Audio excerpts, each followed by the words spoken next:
Beralih ke informasi lain, Saudara, mantan Kepala Bea Cukai Andi Pramono ditahan KPK dalam kasus dugaan gratifikasi dan TPPU senilai 28 miliar rupiah. KPK menemukan Andi diduga menyembunyikan uang hasil gratifikasi di rekening mertuanya.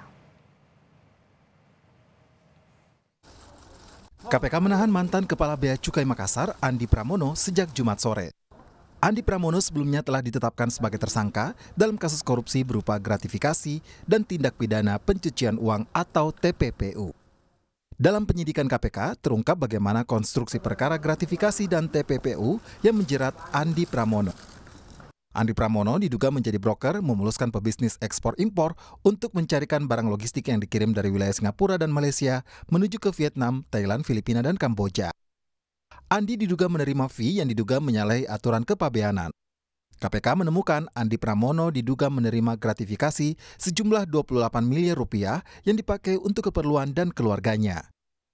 KPK menyebut dalam kurun waktu 2021 hingga 2022, Andi membeli berlian senilai 652 juta rupiah, membeli polis asuransi senilai 1 miliar rupiah, dan membeli rumah di wilayah Pejaten, Jakarta Selatan senilai 20 miliar rupiah. Padahal, data laporan harta kekayaan Andi Pramono tidak sampai 20 miliar rupiah. Dari data laporan harta kekayaan mantan Kepala Bea Cukai Makassar Andi Pramono, dalam 5 tahun terakhir, kenaikan signifikan harta yang dilaporkan Andi terjadi pada tahun 2019. Saat itu, Andi Pramono melaporkan hartanya naik menjadi 11,9 miliar rupiah dari tahun sebelumnya 7,3 miliar rupiah. Jika dilihat, kenaikan harta yang dilaporkan tertinggi ada pada bagian tanah dan bangunan. Jika pada tahun 2018 tanah dan bangunannya hanya 1,4 miliar, di tahun 2019 naik menjadi 6,5 miliar rupiah. KPK juga menemukan akal-akalan yang digunakan Andi Pramono untuk menyembunyikan gratifikasi yang diterimanya dari pengusaha. Andi diduga memanfaatkan rekening mertuanya untuk menampung uang gratifikasi. Meski demikian, KPK tidak merinci besaran uang yang ditampung di rekening mertua Andi Pramono. Tindakan saudara AP dimaksud diduga sebagai upaya menyembunyikan sekaligus menyamarkan identitas AP sebagai pengguna uang yang sebenarnya untuk membelanjakan, menempatkan maupun dengan menukarkan dengan mata uang lain. Pada proses penyidikan ditemukan adanya transaksi keuangan melalui layanan perbankan melalui rekening bank milik AP dan ibu mertuanya. Pakar hukum yang juga mantan Wakil Ketua KPK Laude M. Syarif mengakui praktik akal-akalan koruptor melalui rekening keluarga. Bahkan praktiknya bisa tidak terdeteksi melalui PPATK. Misalnya kalau ingat kasusnya Emir Sattar, Direktur Garuda. Oke. Waktu itu ketika kita cari tidak ada bekasnya sama sekali, nggak ada jejaknya di di PPATK, terus teman-teman dari Singapura juga nggak dapat.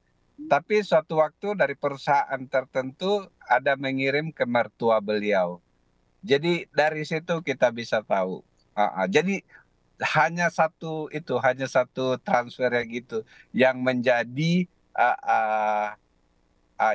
petunjuk untuk kita telusuri. Jadi saya pikir mereka sudah tahu. Oke. Ya, jadi saya nggak mau ingin banyak bicara karena memang sulit, nggak gampang. Oke. Kasus ini bermula dari penelusuran KPK terhadap laporan harta kekayaan penyelenggara negara Andi Pramono yang diduga tidak sesuai profil. Kini KPK menahan Andi selama 20 hari untuk kepentingan penyidikan. Tim Liputan, Kompas TV. Terungkapnya kasus korupsi berupa gratifikasi terhadap mantan Kepala Bea Cukai Makassar Andi Pramono membuka tabir penyalahgunaan jabatan di lingkungan Kementerian Keuangan. Lalu bagaimana seharusnya praktik pengawasan untuk hal seperti itu? Kami akan bahas bersama peneliti Pusat Kajian Anti Korupsi atau PUKAT UGM, Zainur Rohman. Selamat malam, Mas Zainur. Selamat malam, Mbak Cindy. Baik, KPK menduga Andi sebagai broker atau perantara, sementara posisinya sebagai penyidik PNS atau PPNS di Kementerian Keuangan. Ini kan ada kontradiksi di sana. Bagaimana sebenarnya pengawasan terhadap mereka? Apakah dalam kasus ini pelaku diduga memanfaatkan atau menyalahgunakan jabatannya? Ya, kalau dilihat dari rentang waktu diduga dari 2012 sampai 2022, berarti memang pengawasan di internal Kementerian Keuangan benar-benar bermasalah. Dan kita ingat bahwa kasus AP ini bukan dideteksi oleh sistem yang dibangun oleh KPK maupun dibangun oleh Kementerian Keuangan sendiri. Ini ditemukan oleh netizen ketika ada seorang pejabat Kementerian Keuangan di Direktorat Jenderal Bea Cukai dengan jabatan eselon 3 tetapi memamerkan gaya hidup yang sangat mewah. Kemudian netizen bereaksi, viral, kemudian KPK baru mendalami LHKPN-nya. Ketika LHKPN didalami ternyata tidak sesuai dengan profil atau biasa disebut sebagai outlier, menyimpang. Kemudian KPK melakukan penyelidikan.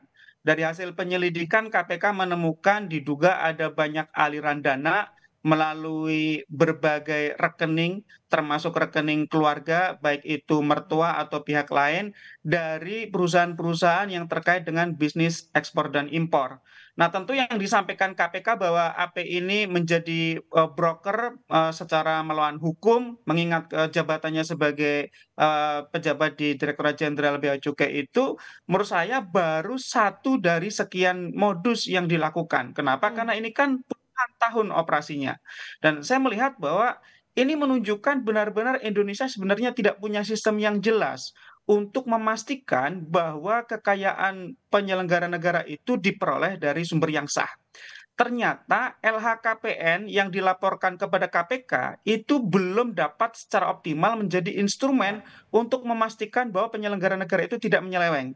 Kenapa? Karena bahkan dengan laporan LHKPN 13 miliar kemudian naik menjadi 14 miliar di 2022, KPK pun tidak melakukan tindakan apapun. Baru di 2023 KPK melakukan tindakan setelah viral. Artinya KPK juga gagal melakukan deteksi dini terhadap penyelenggara negara yang punya kekayaan yang luar biasa. Yang kedua, di internal Kementerian Keuangan juga deteksi dininya juga gagal. Apalagi menurut saya ya, pasti di kantor sesama rekan kerja melihat bagaimana perilaku hidup mewah yang ditunjukkan. Karena AP ini punya belasan mobil, juga punya 15 properti, rumah dan tanah dengan nilai total, kalau di total puluhan miliar. Nah, artinya tidak ada ya saling mengawasi, saling mengontrol di internal organisasi, rekan kerjanya, Atau atasannya, itu hal yang bawahannya. biasa mungkin Mas Zainur? Iya, berarti ada kemungkinan ini bukan AP saja yang seperti ini, ekosistemnya yang bermasalah. Dan saya juga percaya ini tidak hanya terjadi di Kementerian Keuangan saja. Ini sangat mungkin terjadi di institusi-institusi yang lain, bahwa ada pembiaran di organisasi meskipun ada satu gaya hidup yang benar-benar tidak sesuai dengan profil penghasilan, dan itu didiamkan saja oleh organisasi, termasuk kegagalan pengawasan oleh Inspektorat Jenderal, Mbak Cindy. Oke, ada kegagalan pengawasan di sana. Tadi di program Kosetang juga berbincang dengan mantan Komisioner KPK Laudy M. Syarif yang menyatakan bahwa mengalihkan uang hasil korupsi berupa gratifikasi ke rekening keluarga, ini adalah TPPU ya, berarti Mas Zainur, itu lazim dilakukan oleh mereka yang menerima gratifikasi. Apakah betul melacaknya sesusah itu?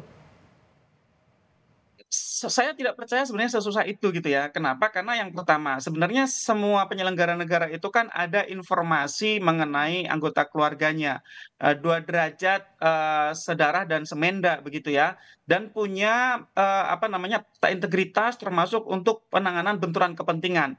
PPATK itu sebenarnya punya data mengenai transaksi-transaksi yang mencurigakan, kemudian dilakukan analisis.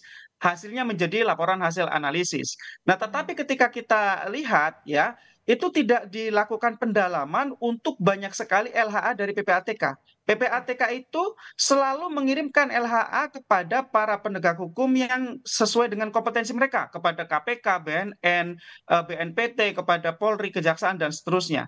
Nah, kalau tadi dikatakan sudah menjadi modus bahwa para pelaku tindak pidana korupsi itu ketika melakukan penerimaan suap atau gratifikasi selalu menggunakan nomine, menggunakan nama orang lain, biasanya keluarga terdekat, anak, istri, atau kalau yang lebih hati-hati lagi menggunakan nama ipar, mertua, kemudian menggunakan nama ajudan, pegawai, karyawan, pembantu, tetangga, bahkan pinjam nama orang lain di gang sempit ya. Nah itu kemudian apa? Sebenarnya itu bisa dipetakan menggunakan sistem yang dibangun. Sekarang kita tahu ada apa namanya, ada teknologi informasi yang memungkinkan untuk bisa memetakan sebenarnya begitu ya, keterkaitan antara satu orang dengan orang yang lain, bagaimana transfer-transfer itu dilakukan. Pastikan kemudian akan ada identifikasi dari sistem.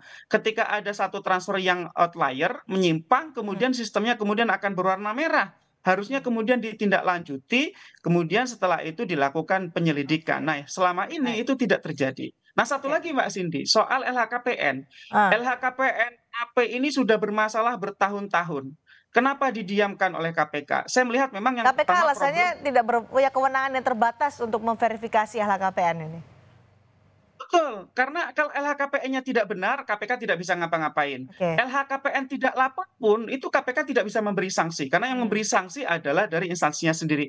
Jadi tidak lapor KPK tidak bisa memaksa, laporannya tidak benar KPK juga tidak bisa memaksa, atau laporannya sebenarnya benar tetapi yang dilaporkan hanya sebagian. Itu juga KPK tidak punya alat paksa. Sehingga menurut saya sangat penting ke depan untuk memperbaiki Undang-Undang 2899 tentang penyelenggara negara yang bebas KKN, dan yang kedua adalah Indonesia sangat penting untuk mengkriminalisasi apa yang disebut sebagai illicit enrichment, penambahan kekayaan secara tidak wajar. Ini ada dua, satu di dalam Undang-Undang Tipikor, yang kedua di dalam rancangan Undang-Undang Perampasan Aset Hasil Kejahatan. Jadi nanti kalau ini disahkan di dalam dua rancangan itu, siapapun penyelenggara negara yang punya penghasilan tidak sesuai dengan profil itu bisa harus membuktikan ditindak, sebaliknya.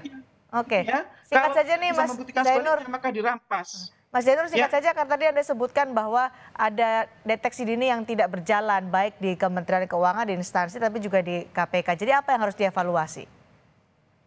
Yang pertama menurut saya adalah peraturan perundang-undangannya ya. Sangat penting merevisi Undang-Undang Tipikor dengan kriminalisasi illicit enrichment. Yang kedua mengundangkan RUU perampasan aset.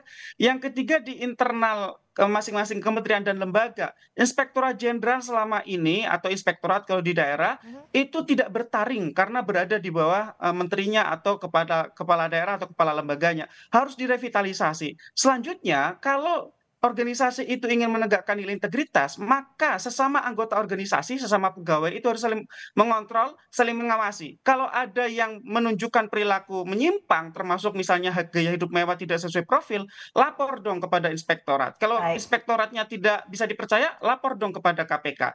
Kalau kita sebagai penyelenggara negara ingin menjaga nama baik organisasi, tidak ingin dituduh bahwa organisasinya adalah tempat bernaung bagi para pelaku kejahatan korupsi, Mbak Cindy. Baik, dimulai dari payung hukumnya dulu. Terima kasih Mas Zainur Rohman sudah bergabung bersama kami di Sapa Indonesia malam hari ini.